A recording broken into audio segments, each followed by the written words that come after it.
She rolls. It's Yep, how she rolls. the Cerritos is a handsome lady. Yeah, she is. It's how she rolls, y'all. Yeah. Hey everyone, we're live. Hello. Welcome to the Unready Room. I'm Dan Gunther with Brandi Jackola, and yeah, we're talking about Eagle Moss ships because I finally got a Cerritos and I'm so happy. So So we've been pretty. squeeing about Eagle Moss ships and specifically the Cerritos XL, which is a beautiful, beautiful ship. So pretty. I'm so glad I got the XL. It was worth the extra money. It's Just so pretty. gorgeous, Yeah, absolutely. A handsome lady, as we were saying, handsome lady. for sure. Well, I'm seeing already a bunch of regulars in the chat, so thank you all for joining us. And TJ, congratulations on your custom set of juggling sticks. That's exciting. Way to go. Those are Very cool. cool. Yeah, I was never that good with mine. Not even close. I have no experience with them whatsoever and shudder to think how it would look if I tried. So, Well, it takes some time to, get to the point where you don't drop it every other second, but once you start to get the hang of it, and I used to work, this was like dog 20 years ago or more, no more than 20 years ago. 20, yeah, more than 20 years ago. Oh my God, over 20 years ago. Sorry. Just like it doesn't seem like that. Anyway, so we sold them at the store that I worked at, and we had a demo set, and the store manager said, "You all have to learn how to do this so that you can demo it for customers." And we're like, great. But actually oh they're wow. really fun to play with. They're so Oh, fun. that's awesome. Okay, I see the comments and I'll grab it. I will say though, one of the things we were talking about was we were lamenting the stand. Hmm. So I'll grab it, I'll show it to you, but then I probably won't put it back the way it was because the stand is really finicky and it's really annoying.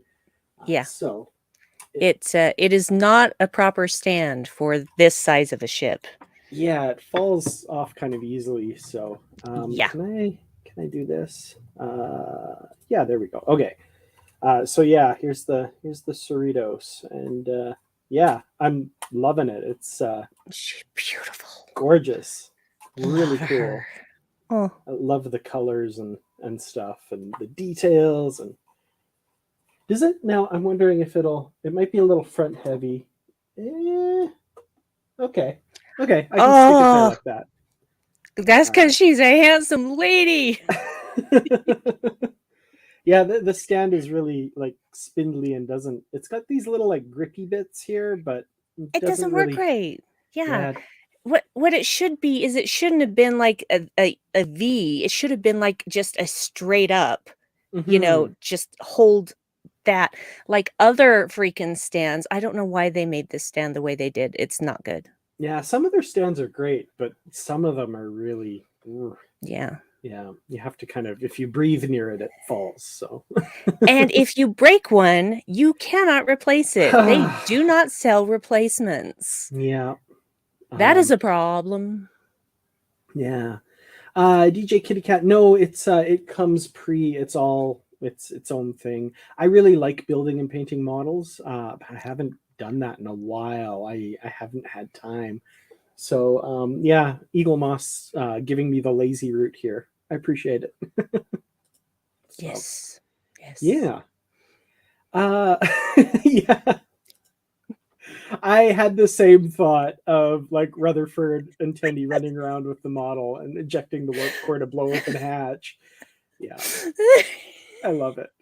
Great episode because they were beset with duplers. Exactly. Oh man, I need to rewatch those again. Those are so much fun. Oh It's such a great show. yeah, and Lower Deck season 3 coming sometime soon. Seriously, they should have announced that by now. Come on. I know, I know. Oh, Torture. soon. I'm sure we'll get an announcement very soon. But we're not here to talk solely about lower decks, although that's fun too. We need to talk about some Strange New Worlds and episode 6 of Strange New Worlds, Lift Us Where Suffering Cannot Reach. And I'm sad to say that every time I say that title, I have to glance at it to make sure I'm getting it right because I think I've said about 5 or 6 variations of that title that I've had to edit out of various stuff and say correctly. So Yeah, uh, it took me a minute to get it right as well. I kept wanting to say sadness, and I mm, kept wanting to say lift us up. yeah, So now I've that got was it. Now I've got it. Lift us where suffering cannot reach. yeah, absolutely. So yeah, we've got the strange new world this week is Majalis, which isn't exactly a new world for Pike because he was there. I think they said 10 years earlier, Mhm. and had rescued someone in a shuttle accident, and finds themselves doing this again when they're defending this shuttle from some attacking party that we're not sure of at the moment yet. And we get a familiar face from Pike's past appearing in the transporter room and calling him lieutenant. So this scene here, what are your initial thoughts, Brandi, with this? Because I gotta say, I love flustered Pike. I think he was I terrific. It was fun to watch him devolve into an awkward teenage boy, honestly. It Yes. was one of the funnest things that I've seen him do this season, and, so I thoroughly enjoyed that, but also, it wouldn't have been as funny without Una's reactions as she's Yes. watching him devolve into awkward teenage boy. Yeah. The side And eye. yeah, just like and I Yeah. do love how she points out that, that this woman seems to have a lot of trouble with shuttles. Bad luck with shuttles, or good Bad luck, luck with shuttles. Yeah. as she says. Yeah. Oh, and also she's been in like 50 million Hallmark movies. So, I recognized her immediately. And one thing I can say is that that is not all of her hair. Thank the Lord, because that must have been so freaking heavy. And Dave was even saying at one point, she's kind of got a bobblehead thing going on. And I said, you do not understand how much that hair must weigh. Yeah, no It's kidding. a lot. I bet her neck hurt. Speaking of hair that weighs quite a bit, let's just take 1 second here and acknowledge the ever growing pile of hair on top of Pike's head. I warned you at the beginning of this season that it was only going to get taller to the point of distraction. Now it has reached Johnny Bravo levels. Yes, the And memes everywhere. mhm, yeah, um, it's just like, how do you do that? Because honestly, at the end of the day, you can't just comb that out. That's going to take like a full wash and conditioning and rinsing to get mhm. all that out of there. Let's also acknowledge that Pike has a post bedtime scene, Coital, yes. post coital scene in this episode, and his hair is just still Yeah. perfect. Wasn't even paying attention to his hair because I was paying attention to everything below. Just like, I figured as much. Anson has been working out. Lord, Yes, did you see his arms? yep, Oh, definitely. Because that Discovery uniform that he wore is much tighter than the Strange New Worlds uniform. yeah. And I mean, he was built, but he did not have this body in Discovery. Like, he Mhm. has put on some serious muscle mass.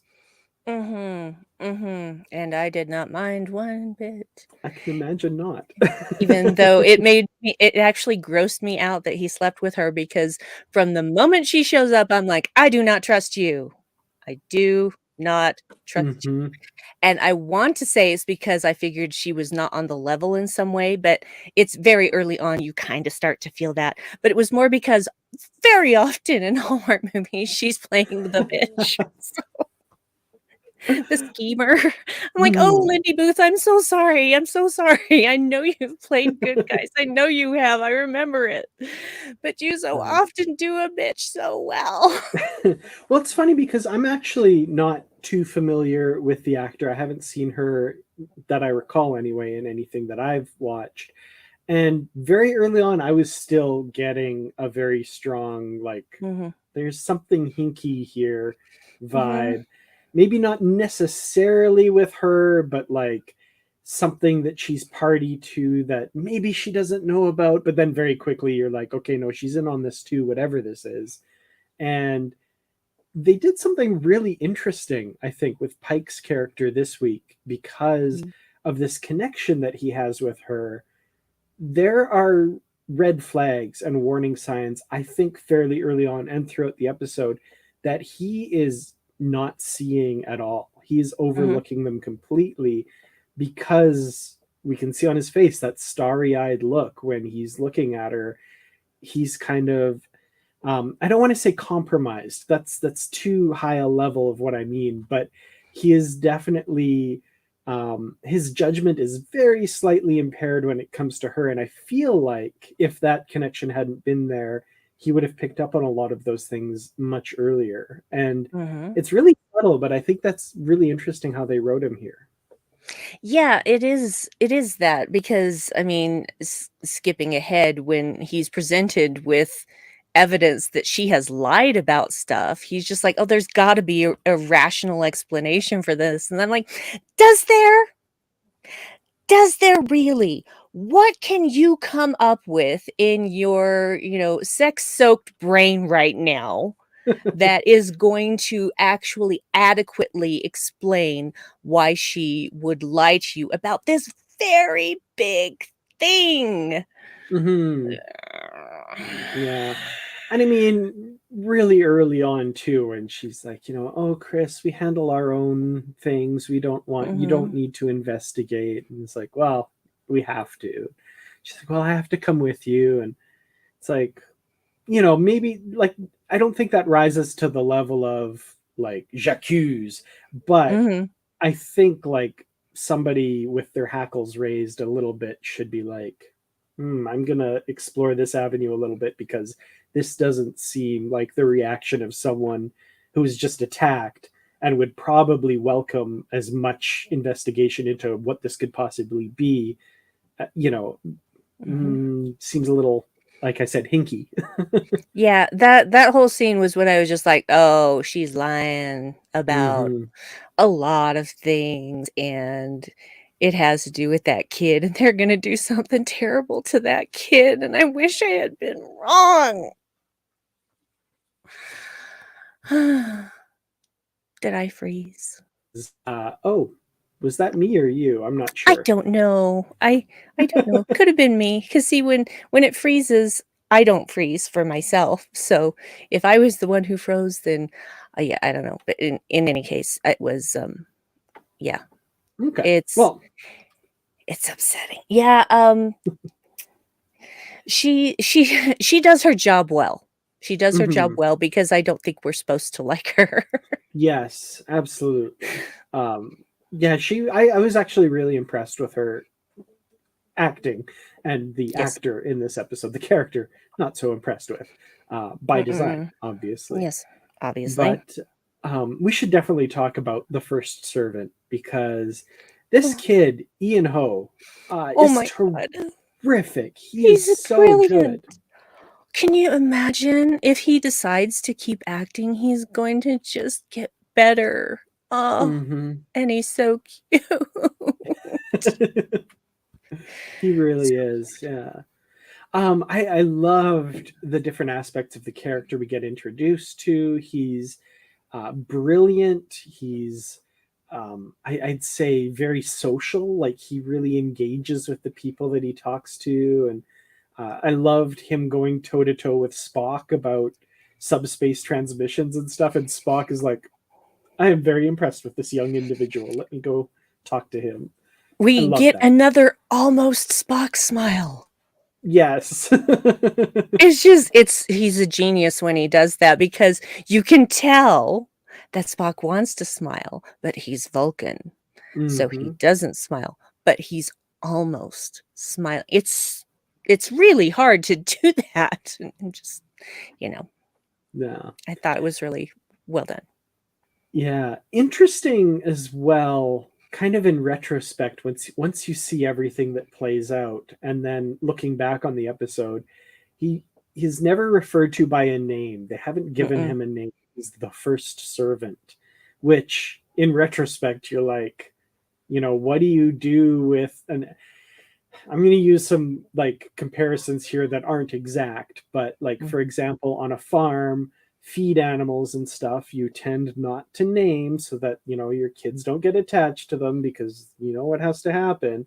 And like in retrospect, I'm like, okay, did they not give this kid a name because they're going to sacrifice him to this machine and end his life basically? Mhm. That I didn't pick up on that the first time through, but the second time I'm like, oh, that's interesting. The first servant, that's all he's known as the whole time. Yeah, I have several thoughts about their whole system of Mm-hmm. everything. Several thoughts that I will very, very strongly express without swear words, even though I would like to use many. Yes. Because, see, this is the thing. They didn't join the Federation 10 years ago. Oh, gee, I wonder why. Is it Hmm. because they knew that the Federation would find out about their little thing that they've got going on, where they have a lottery to choose a divine person to plug into their machine? Really? So, yeah, that's why they didn't join the Federation, because they knew the Federation was going to be like, oh, hell no, you are not doing that. And oh, yes, they tried so hard to find a replacement for the child's neural net, etc., ad nauseum. Well, how about maybe you replace the computer you're plugging him into? Maybe you could build a different device. Oh, maybe it would end up with you having to sacrifice some of your conveniences. But, you're not going to do that, because as long as you can just pick one kid every so often and make them suffer. And then she says, oh, but we look at it. No, you don't. Does everybody get to go in that cave? I don't freaking think so. There's a select few people that go into that cave, and nobody goes in there to see that child and what is being done to that child. Did anyone else see that body that was carried out of there? No. No, they didn't. Just the Mm-hmm. people who were in the chamber. And they're just so full of crap. And it makes me so angry, because I'm just like, you have so many things that you can try, so many things, and you just write it off to, oh, the founders made it this way and we don't know why, but this is what we have to do. No, you don't. How do you know your planet's going to fall out of the sky? How do you know that your rivers are going to run with lava? Because some old book told you? Sorry for the volumes. Oh, I love me a good Brandi rant. Thank you for that. That was so wonderful. I'm sorry. So, I had to get it out. I had to get it Yeah. out, because this episode is extremely upsetting. Mm-hmm. Absolutely. Well, I mean, there's also like that discussion between Pike and oh my goodness, Alora at the end of the episode, where a lot of that is coming out, where oh, we tried blah blah blah and all this stuff. um there's some very obvious strong parallels between, of course, what's happening on this planet and how we Mhm. live our lives here on Earth in the 21st century. And they spell it out. They even have her make that comparison. And I don't think they even needed to do that. Like, there's so many obvious parallels. I mean, we live in this Western world in immense luxury with all of these wonderful electronic consumer goods that make our life so easy. But where are the materials for those mined? Where are those precious metals? Where do they come from? Where do like bargefuls of our supposed recycling end up sitting in the port of somewhere in Southeast Asia for them to deal with? All this kind of stuff that was all going through my mind watching this. And um, there's a lot of media is about that. Like the Hunger Games is a good example of Mm. the wealth of the elites built on the backs of the suffering. And in this case, there's such an enlightened society because they've managed to put all of that suffering on one person, and that somehow is so much better. Yeah, she actually makes it sound like she's better than the Federation because this is how they do things and they only make one person suffer. Because Mhm. can you honestly say that no children suffer for the benefit of your Federation? I'm like, bitch, you don't know thing one about the Federation, apparently. Mhm. So it's just, oh, just how sanctimonious and high and mighty she was, Yeah. explaining it to him like he's a child. Mm. And I love Yeah. how he's just like, nope, nope, big nope, and beams out. And Yeah. she has the audacity to ask him to stay. Yeah. Right. Oh man. Um, Mm. yeah, there's a lot for sure. And so the one thing that I was thinking, and let me address this because I like this. So Patrick says, "Gotta wonder if the creators of that machine are in any way connected to those who made the Dead Stop Station and Enterprise, as the systems are run quite similarly." Very interesting thought. I actually thought early on, and I mean, obviously not the case, because they're a different name from a different place. But my thoughts went to Enterprise as well, and I was thinking about oh my goodness, I can't remember the name now, but the from the episode The Congenitor, where they're like the super advanced technology, and they're like, Archer comes along and Trip does his trippy things, and they're like, okay, we're not dealing with you anymore. I kind of almost thought like, oh, that'd be interesting. Like the level of technology kind of reminded me of them, and I was like, that'd be interesting if there's some kind of connection there. But obviously, totally different races. There's not, but I was like, oh, kind of a similar setup here where they're very far above us, technologically speaking, and have decided not to associate with us. And of course, by the end, we find out, oh, it's for a very different reason. That's, not similar really at all. But I wish I could remember the species name off the top of my head. But Vissians, the apparently. Vissians. Yes. Thanks, Patrick. Thank you, Patrick. Always count on you. Mhm. I've always joked that I really want to do like a trivia face-off against Larry Nemeczek, and I feel like I could possibly edge out Larry Nemeczek sometimes. I don't think I could edge out Patrick. I think Patrick would wipe the floor with both of us. So, yes, thank you, Patrick. We bow down to Patrick.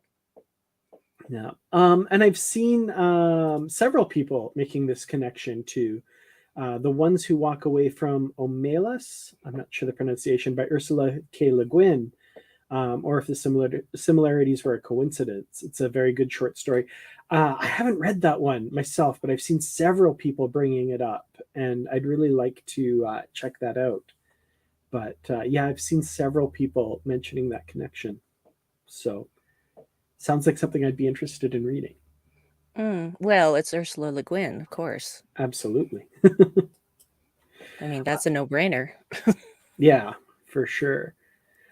So Ian Ho as the first servant. I want to talk just a little bit more about him His little face. because the whole episode, he's got this like bright, expressive face, and he's excited about the role he's to play in the society. And what was it? It was shoot. What were the three precepts? Science, Science, service, service, and sacrifice. sacrifice. Yeah. And like early on, you hear sacrifice, you're kind of like, we're not really focusing on that word, are we? No, it's literal in his case. Yeah. And his face is so open and expressive and excited until that moment that the body of the previous first servant is pulled out, and he sees that. And from that moment till the end, his face is so full of fear and panic. And it's so heartbreaking. And quite honestly, if I were Pike in that situation, I would have been doing everything I could to get to that kid, to get him out of that situation as well. Like, I I'm right there with Pike when he just starts fighting with all he's worth to try to get to this kid. Like there's something about that face that you just want to protect that kid from everything. And that was so heartbreaking. That hurt to watch. That was brutal. It is brutal and traumatizing. Yeah.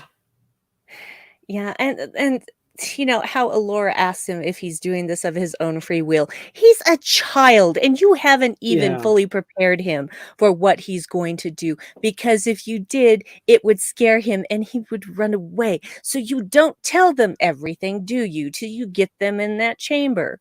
And then there's really no way to get out. There's no way out.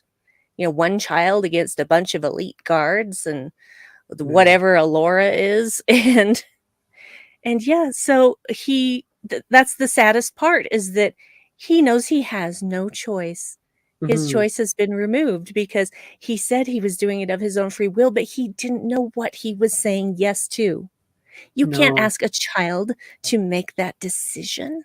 Yeah. And Ugh. and in that moment, if he had said no, or I don't want to, or whatever, like we've already seen that she was panicking because he was missing or possibly killed before. So they're not, he can't just walk away from this. Like, you know, oh, but the planet's going to be completely destroyed if you don't. Yeah, let's put that on a Mhm. kid. And if he still says no, of course they're going to just put him in regardless, because, Yeah, they'll just there's, physically force him. yeah. Ah, really frustrating. Um, yeah. Ugh, brutal. Okay. Let's talk a little bit about Mbenga's story, Yes. because yeah, we've got, of course, his daughter, who's in for the most of the time in transporter buffer, being preserved so the disease that she has won't progress. And then early on, she makes a connection with the first servant as well. And it was Tristan Schwartz in the Positively Trek discussion group who pointed this out. I want to give him credit here because when I did the podcast with Bruce, I couldn't remember who said it and I couldn't give credit. But he was talking about the hopscotch that he's set up for her, using noble gases, and the colors are apparently exactly right for the ions of helium, neon, argon, xenon, like all the noble gases there. So, way to go, science advisor on Strange New Worlds. Nice job. Yeah. Apparently, got that exactly right. Oh, and let us just say too, because I don't think we've mentioned this, Ian Ho and the Technobabble, Oh yeah, perfect. brilliant. way Absolutely perfect. way better than I could do. That was amazing. Yeah. Just you absolutely believed everything that he was saying, even if you didn't understand it. Yeah, absolutely. So yeah, Mbenga finds out about this technology that's in the first servant that basically renders all disease not a thing, right? So immediately the gears start turning, and he's hoping that maybe he's now found what could cure his daughter, and finds out that they don't share their technology, they don't share their cures with outsiders. But by the end, he gets some research that might help on the path to this. So interesting. That's a little bit of a step on that mission that he's on here. It is a step, and I'm sure they're not gonna forget about that, Mm-hmm. because in even things that seem like a throwaway line, they remember. They remember that they said that in this episode, and so now they're gonna say something else about that in another episode, etcetera.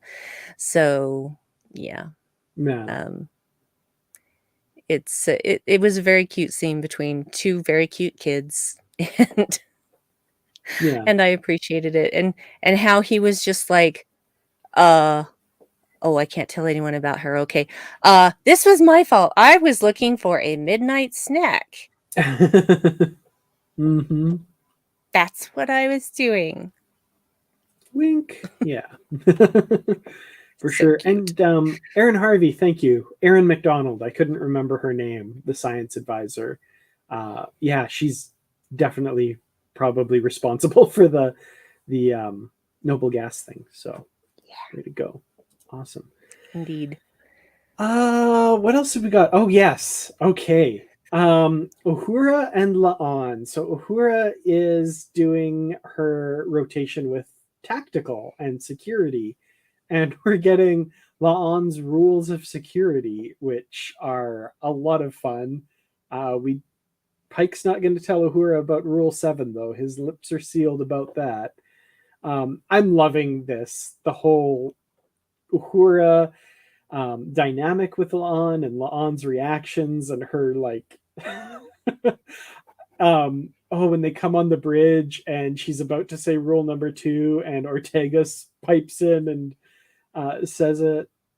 There's so much fun. I'm loving that 6 episodes in, the like interplay between all of these characters is just so bang on. I love it. Yes. And, you know, we see how frustrated Uhura is with this training. But honestly, I'm just like, girl, get it together because this is important stuff. It is Mm-hmm. very important stuff. So I'm kind of on the on side with all of this stuff, especially when they go down to the crashed ship and she goes up to a panel. I'm like, oh, you're going to touch that? Why are you going to touch that? You have a tricorder? And then La'an peeks around the corner and you're dead.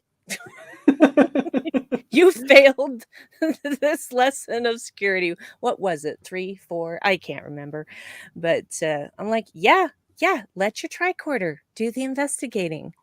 It's an Yeah, alien ship. You don't know anything about these people. You don't know anything about their technology. You don't go touching stuff. yeah. I think that was rule number 3, if I'm remembering correctly, and that was that was excellent. We later find out what Rule 7 is and what Uhura was originally going to have to do to complete Rule 7, but luckily she sidestepped that. What was it? What she had? I can't remember exactly, but she was very turned off by the prospect. Mm, Didn't sound good. Um, yeah. yeah. Well, as we all know, threats never take breaks, so neither does security. Yes, that was rule number 2, as brilliantly espoused by Ortegas, much to I think the annoyance of La'an and the the amusement of Pike. He thought that was pretty good. So Yes.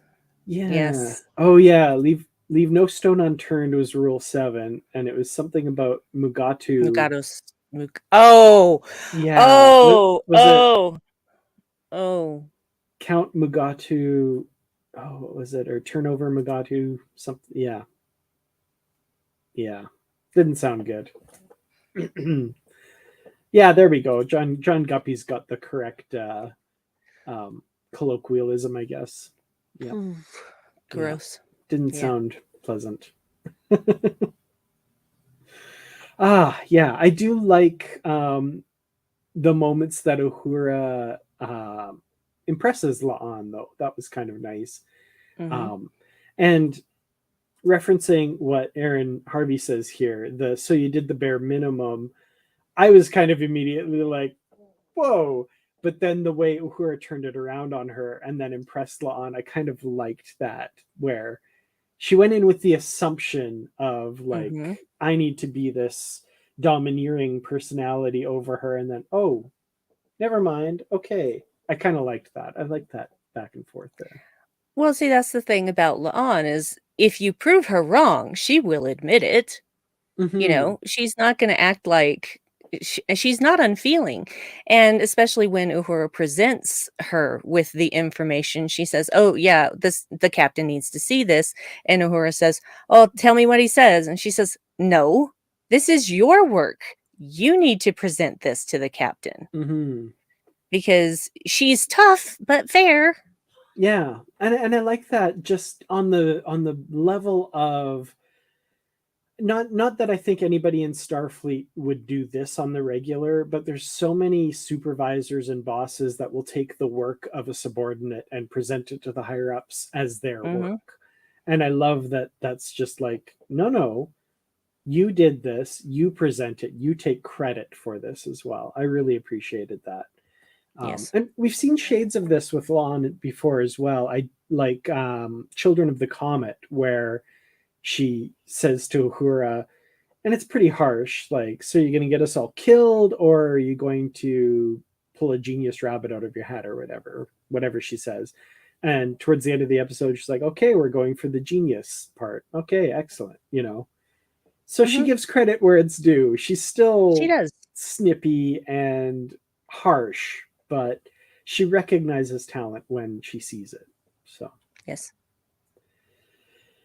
yeah.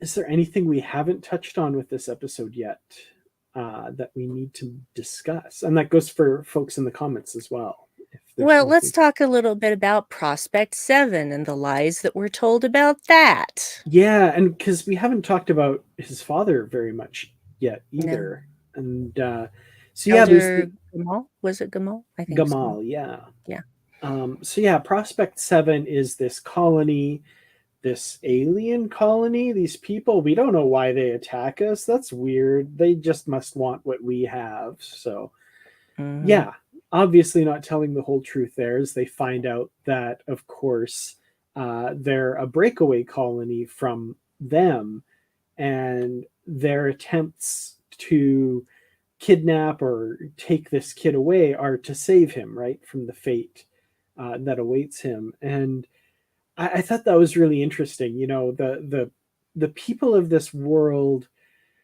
they espouse these high ideals, but there's the seamy underbelly of what it is that they're doing to make that happen. And I Hmm. feel these breakaway people, they see that, they fight against that. They have those same ideals, but they actually try to live by them, not just benefit from them, if that makes Right. sense. I thought that was really an interesting juxtaposition there.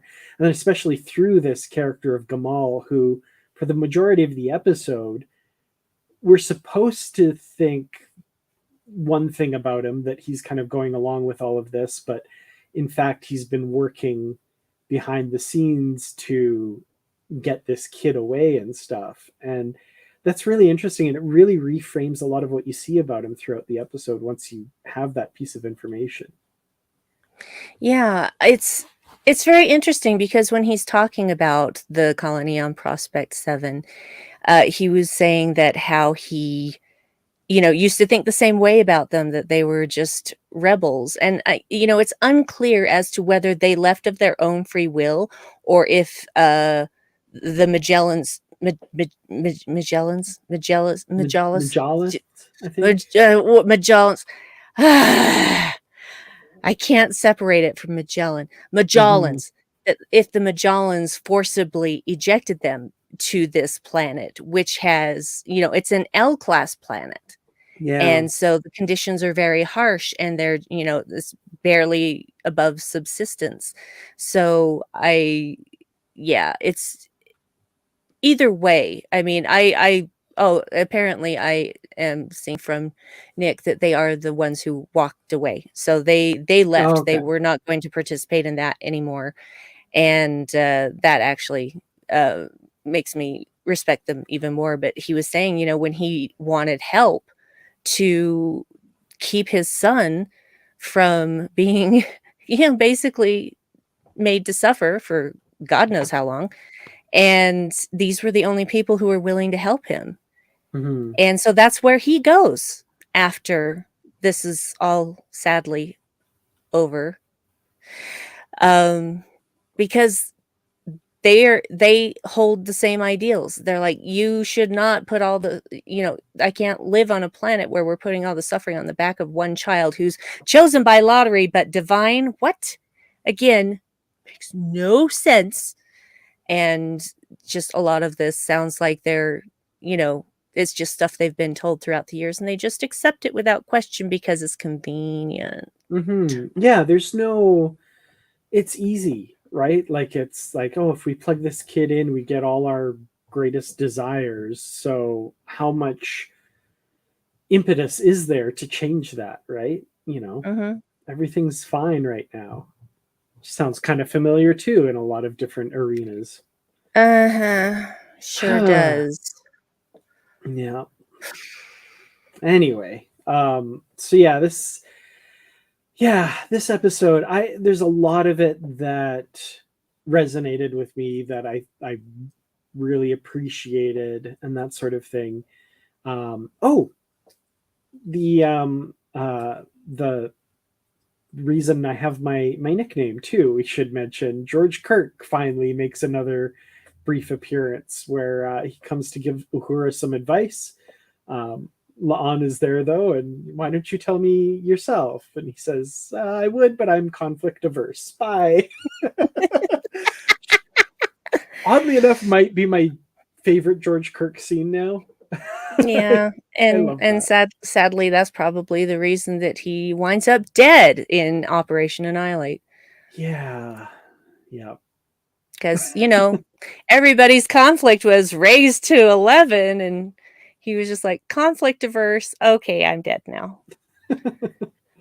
Poor, Yeah. poor boy. Yeah. Oh, poor yeah. Well, with all of that said, do we have final thoughts and rating for Lift Us Where Suffering Cannot Reach? And Brandi and fine folks in the comments as well. I feel like I'm never going to watch this episode in its entirety again because it's just really too traumatic. So I'll just excise the shirtless Pike and the almost smile Spock and all the stuff with La'an and Uhura and just not watch the rest of it because I don't want to go through that again.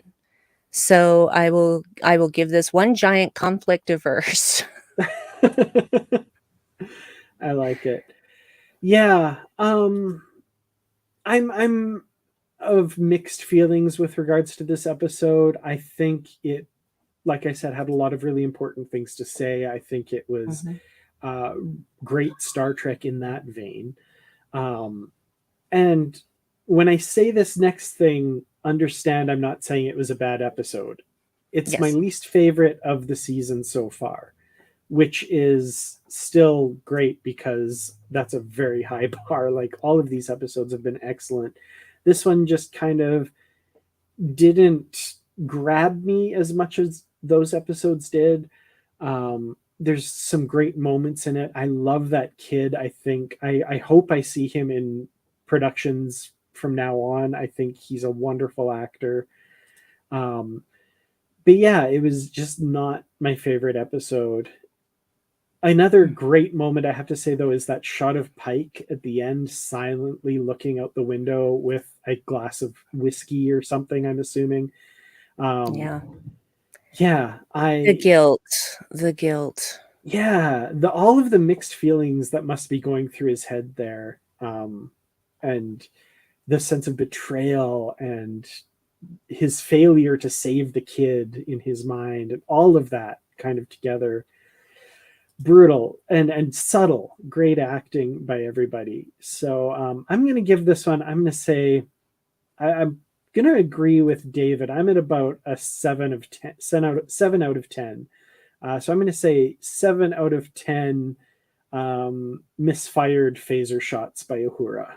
So yeah, not great, unfortunately, but still very good. So yeah. Yeah. It was an important story to tell. Mm-hmm. Absolutely, for sure. Um, yeah, I'm just making sure I get everybody's uh, ratings. Um, I like some of these. These are great. Ooh, that one's brutal. Um, yeah. Okay. All right. So, with all of that said, next week we have the episode The Serene Squall. So that should be fascinating. I'm looking forward to that. I love the little preview we got. I haven't watched any more than that though. So I haven't yet seen it. Brandi, I think you've probably seen it. So um, I'm curious to dissect the look on your face there, but we won't touch it. So There's a lot of Spock, so Brandy's happy. yeah. All right. Well, I'm excited. I hope everyone else is excited. And yeah, we'll be back next week. As far as it goes right now, it looks like my schedule is going to cooperate. So we should be back regular time. But yeah, until then, Brandi, if people want to discuss anything except the new episode of Strange New Worlds that you're not supposed to discuss yet, where can they find Yeah. you? Just the easiest place is to go to Brandywine12 on Twitter because that's where I'll post stuff. And sometimes I might even interact with people. I'm not able to be on social media that much because it I feel like sometimes it's killing my brain cells, but Mhm. it's also just a time thing. I just don't have a lot of time for it. So, but that's where I'll be posting stuff when I do a new episode of podcast. I do have my own Boldly Go with Strange New Worlds with Suzanne Williamson, and our episode about this episode of Star Trek will be out soon. We rant, we cry. There's a lot going on there. So Excellent. Yeah, and you can find me on Twitter at Kurtrats, and of course in the Positively Trek discussion group on Facebook, and the Positively Trek podcast with Bruce Gibson. Our episode about this episode is coming out on Tuesday. So yeah, look forward to that. And I think we have a book club episode coming out later next week. Yeah, our next one should be next Friday, and that will be on the 4 issues of the Star Trek Discovery comic Adventures in the 32nd Century. So, and our yes. own Aaron Harvey, who is Mm-hmm. Geek Filter in the chat, did 4 alternate covers for these comics, which I like better than the main ones. And I'm not Ooh, just saying that because you're my friend, Aaron. I think they're absolutely better than all of the main ones. excellent. They are incredible covers. Yeah, check them out. And check out those comics because I actually haven't read them yet. I'm planning to sit down and binge them all together, and I'm really excited about that. We will definitely be talking about those covers as well. So yeah, that'll be a lot of fun. And yeah, we'll see you all next week. Until then, live long and prosper, stay safe, be well, and we'll see you then.